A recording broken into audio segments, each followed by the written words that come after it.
বেৰোজগাৰী হ'বনে নাই, পুলিচৰ চাকৰি ওলাবনে নাই, আমি 2 লাখ ল'ৰা ছোৱালীক চৰকাৰী চাকৰি দিম। এই 2 লাখ ল'ৰা ছোৱালীৰ 25,000 পুলিচত চাকৰি পাব, 75,000 শিক্ষক শিক্ষয়িত্ৰী চাকৰি হ'ব, 1 lakh grade 3 grade 4 nurse junior engineer doctor 1 lakh চাকৰি হ'ব। টোটেল 2 লাখ চাকৰি। যোৱাবাৰ দিলো 1,65,000, এইবাৰ হ'ব 2 লাখ, টোটেল 3,65,000। 9,000টো কোনে কোনে পালে? 10,000ও পালে, 9,000ও পালে। কিমান হ'ল? 19,000। মনটো ভাল লাগি আছে? লাগিছেনে নাই? আৰু লাগিব নেকি? আৰু লাগিব নেকি? নালাগে নেকি? আচ্ছা, কাক কাক নালাগে হাত দাঙক। এতিয়া কাক কাক লাগে হাত দাঙক। বাপৰে, নালাগাৰ ফালে এগৰাকীও নাই, লাগাৰ ফালে চব আছে। গতিকে য'ত বেছি আছে তাততো মই যাবই লাগিব, হয়নে নহয়? সেইকাৰণে এইবাৰ আমি 10,000 টকা নিদিওঁ, সকলোকে আমি 25,000কৈ টকা দিম। ভাল হ'বনে বেয়া হ'ব? ভাল হ'ব। সুৰেন ফুকনক ভোট দিব, বিজেপিক জিকাব, 25,000ও মই আপোনালোকক দিম। 100% হ'ব। অৰুণোদয় কাৰ কাৰ আছে? কোনে কোনে অৰুণোদয় পোৱা নাই মোক হাত দাঙক এইবাৰ। নোপোৱা কেইগৰাকী অলপ দাঙি থাকিব। 500 গৰাকীও নাই। কিন্তু যদিও 500 গৰাকীয়ে অৰুণোদয় পোৱা নাই, কিছুমান পৰিয়াল ডাঙৰ, ৰেচন কাৰ্ড এখন আছে।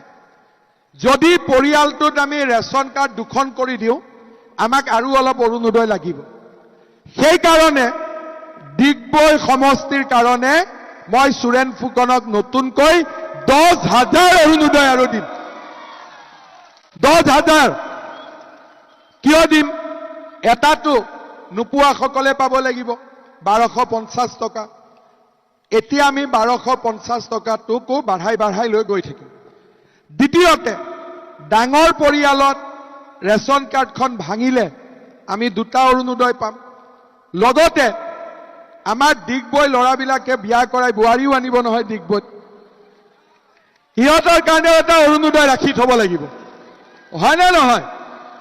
এতিয়া ল'ৰাবিলাকে বিয়া কৰিলে ক'ব পাৰিব শহুৰেকক, বোৱাৰীকটো মৰম কৰিমেই, লগত মামাই এটা অৰুণোদয় দিব। ডাবল বেনিফিট, হয়নে নহয়? ৰেচন কাৰ্ড কাৰ কাৰ আছে? চবৰে আছে। কাৰ কাৰ ৰেচন কাৰ্ড নাই?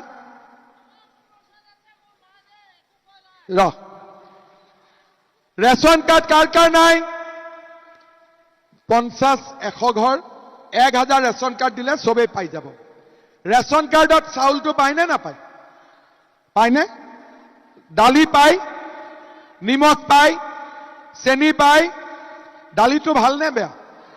ভাল, কমপ্লেইনটো নাই। চাউল পালো, দালি পালো, নিমখ পালো, চেনি পালো। আৰু কিবা লাগিব নেকি? আৰু কিবা লাগিব নেকি? মিঠাতেল লাগিব। চবকে মিঠাতেল লাগিব। আধা লিটাৰ দিলে হ'ব? আধা লিটাৰ দিলে নহ'ব, পুৰা 1 লিটাৰ লাগিব। ঠিক আছে, দিবতো লাগিব, চবেই খুজিছে যদি, হয়নে নহয়? এগৰাকী আইতাই মোক ক'লে যে মামা, দালিটো পাই আছো, নিমখ পাই আছো, চেনি পাই আছো, চাউল পাই আছো, তই তেল দিবি বুলি কৈছ যেতিয়াও তই দিবি, লগতে চাহপাতটো দি নিদিয় কিয়? মই বোলো এইটোতো বহুত পইচা লাগিব। ঠিক আছে আইতা, চৰকাৰখন ভাল কৰি চলক, প্ৰথমতে তেলটো দি লওঁ, তাৰ পিছত আৰু যি পাৰো বঢ়াই লৈ গৈ থাকিম। তাৰ মানে আপোনালোকে চাওক, ল'ৰা ছোৱালীয়ে চাকৰি পাইছে, মহিলাই উদ্যমিতা পাইছে, অৰুণোদয় পাইছে, আৰু আমি ৰেচন কাৰ্ডত চাউল, চেনি, তেল, নিমখ আমি পাব গৈ আছো।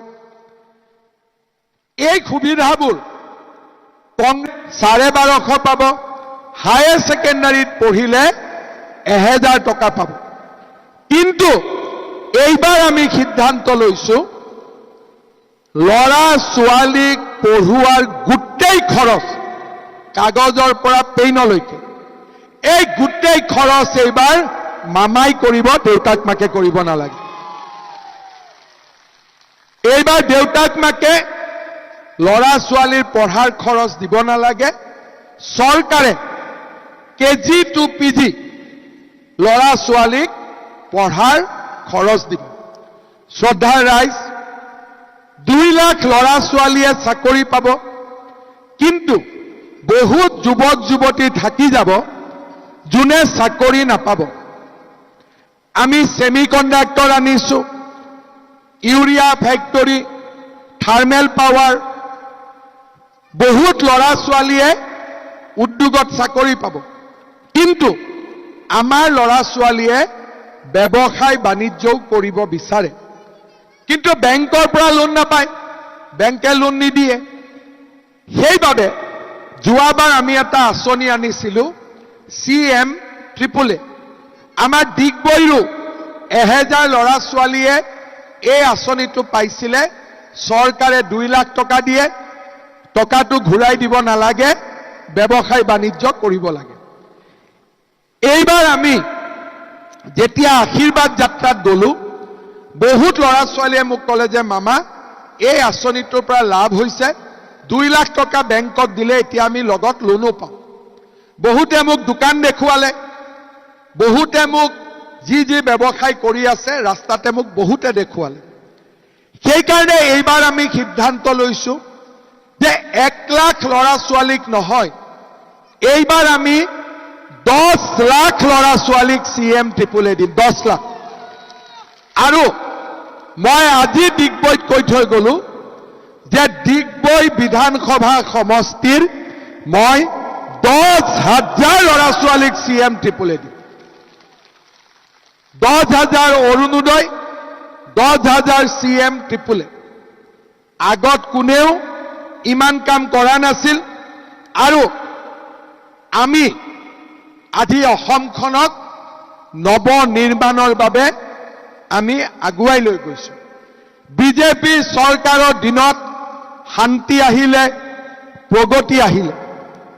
আন্দোলনৰ অসমত আজি এক নতুন দিগন্ত উন্মোচন হল। বিহু, ঝুমুৰ, বাগৰুম্বা, চৰাইদেউ মৈদামক বিশ্ব ঐতিহ্য, অসমীয়া ভাষাক ধ্ৰুপদী ভাষাৰ মৰ্যাদা, আজি লাচিত বৰফুকনৰ সুউচ্চ প্ৰতিমূৰ্তি, মৰাণৰ ৰাস্তাত উৰাজাহাজৰ অৱতৰণ। যি ৰাস্তাত এদিন পুখুৰী আছিলে, সেই ৰাস্তাত এতিয়া প্লেন নামিছে। শদিয়াৰ দলং হল, বগীবিলৰ দলং হল, এতিয়া কাজিৰঙাৰ ওপৰত